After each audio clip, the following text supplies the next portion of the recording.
7,5 கோடி ரூபாய் மதிப்பிலான நிலத்தை அரசு பள்ளிக்கு தானமாக வழங்கிய மதுரையைச் சேர்ந்த ஆயி பூரணம் அம்மாளுக்கு குடியரசு தின விழாவில் சிறப்பு விருது வழங்கப்படும் என முதலமைச்சர் மு.க.ஸ்டாலின் அறிவித்துள்ளார். மதுரை மாவட்டம் கொடிக்குளம் கிராமத்தைச் சேர்ந்தவர் ஆயி பூரணம் அம்மாள். இவர் உயிரிழந்த தனது மகளின் ஆடிட்டர் கனவை நிறைவேற்றும் வகையில் ஏராளமான மாணவர்களுக்கு சிறு சிறு உதவிகள் செய்து வந்தார். இந்நிலையில்தான் தான் படித்த அரசு நடுநிலைப் பள்ளியை உயர்நிலைப் பள்ளியாக தரம் உயர்த்த கொடிக்குளம் தாய்நகர் பகுதியில் உள்ள தனக்கு சொந்தமான சுமார் 7,50,00,000 ரூபாய் மதிப்பிலான 1.5 ஏக்கர் நிலத்தை பள்ளி நிர்வாகத்திற்கு பத்திரப்பதிவு செய்து கொடுத்துள்ளார்.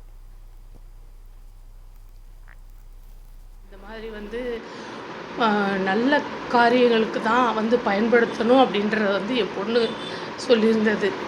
அதுக்கப்புறம் எப்படியோ நியூஸ் இதாகிட்டு இப்போ இவ்வளோ தூரம் மக்கள் இவ்வளவு இதாக பேசுவாங்க அது பண்ணுவாங்கன்றது எனக்கு தெரியாதுங்க சார்.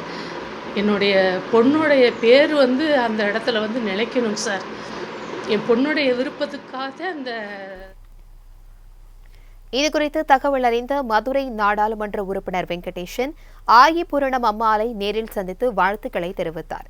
இதற்கிடையே ஆயி பூரணம் அம்மாளின் தியாகத்தை போற்றும் வகையில் அவருக்கு குடியரசு தினத்தன்று சிறப்பு விருது வழங்கப்படும் என முதலமைச்சர் மு.க.ஸ்டாலின் எக்ஸ் தள பக்கத்தில் அறிவித்துள்ளார்.